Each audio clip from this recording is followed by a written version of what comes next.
Peace, everyone. Welcome to Chosen Lifelines for Men. My name is Walter Jennings, and I am your chosen life specialist, where I have been called to partner with you in challenging and, if necessary, changing your motivation, mentality, and mettle. Speaking of mettle, I want to share with you about a really interesting mettle that I was able to find, and it was one that I don't necessarily remember from my science classes, but I found pretty fascinating. So this particular mettle, and when I say metal, I'm talking about metal, is called vanadium. So vanadium is a medium hard steel blue metal. Although a lesser known metal, I certainly didn't know, it is quite valuable in the manufacturing industry due to its malleable, ductile, and corrosion-resistant qualities. Vanadium can be used to make steel alloys for use in space vehicles, nuclear reactors, and aircraft carriers. Vanadium steel alloys, their strength means that it's perfectly suited for the creation of tools, axles, piston rods, and as girders in construction.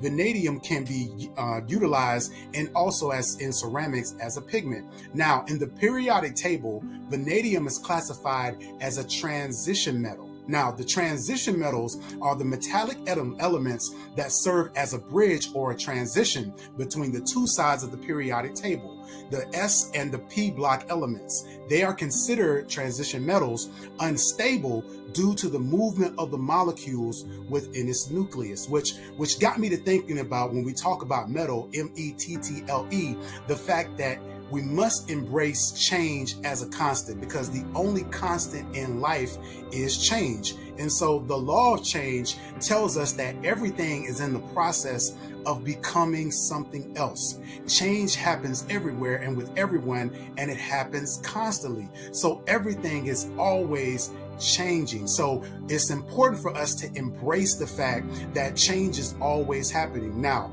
you can either be a willing participant and a partner of that change, or you can go into change kicking and screaming, but ultimately the bottom line is that change is always happening. So in our lives, change is one of the things that we can be absolutely sure of, but we can't always be sure of what that change actually looks like. So we don't oftentimes acknowledge and initiate the change on a regular basis. We try to fight against it. We purpose to try to keep things the same, when what is happening, you're fighting against nature. One of the things that we can look at is the recent COVID-19 situation, where the whole world essentially shut down, and we're wearing masks, and we're getting tested, and people are getting vaccinated.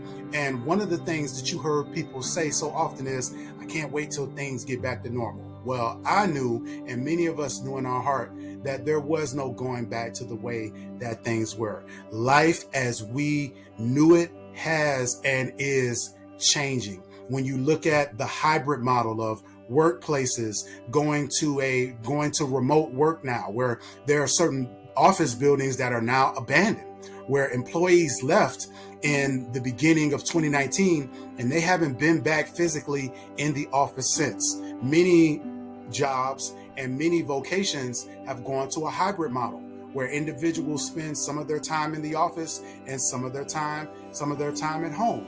And there are people that are still complaining about this change that has taken place. But the bottom line is, you can either be a willing, positive part of that and embrace it, or you can continue to complain and to whine about a past that no longer exists. So there are three main factors that are the cause of change. The first one is choice. So again, we can either be proactive in directing and helping to choose and frame our changes in the right way, rather than having them to just happen to us. So we want to make sure that changes are not just happening to us, but change is actually happening through us. In other words, we are part of the change that is taking place. A good example of this, right, is like a surfer that's riding a wave. And so when you listen and when you watch surfers, they actually are going along with the wave.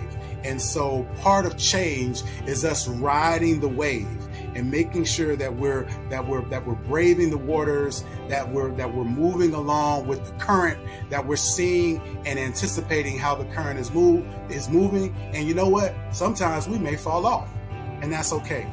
but you can get back on it, you can paddle back out, and you can get on that wave again. But it's important for us to make sure that we're exercising the choices that we have in our change. The second factor is chance. So chance is the occurrence and the development of events in the absence of any obvious design. So these are changes that are taking place that we may not necessarily have control over.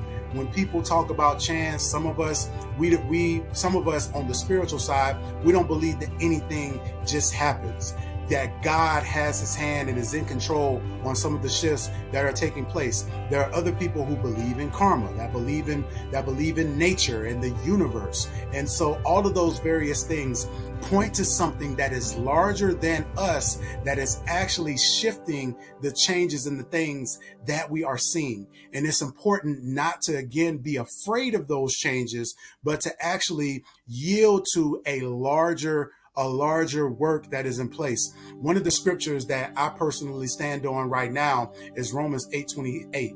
And it says that we know that all things work together for the good for those who love the Lord and are called according to his purpose, which means that I may not necessarily like or understand all the changes that are taking place. I may not even understand it, but what I believe is that my trust in a higher power, my trust in a higher power, my belief in God, causes me to be at rest and to be at peace, knowing that every shift, every change that is happening is working for my good, even when it doesn't feel good and even when I don't like it.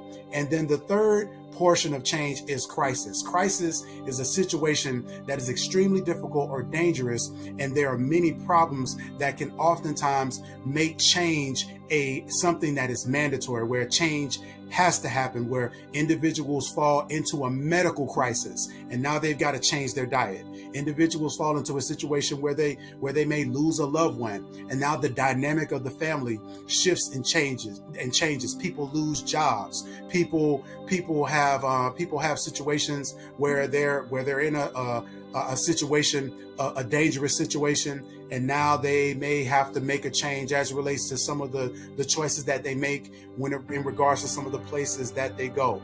Regardless of where we find ourselves when it comes to change, we want to make sure that we are willing participants, that we're embracing change, and that we're going along with it and focusing on embracing that change to help make us better.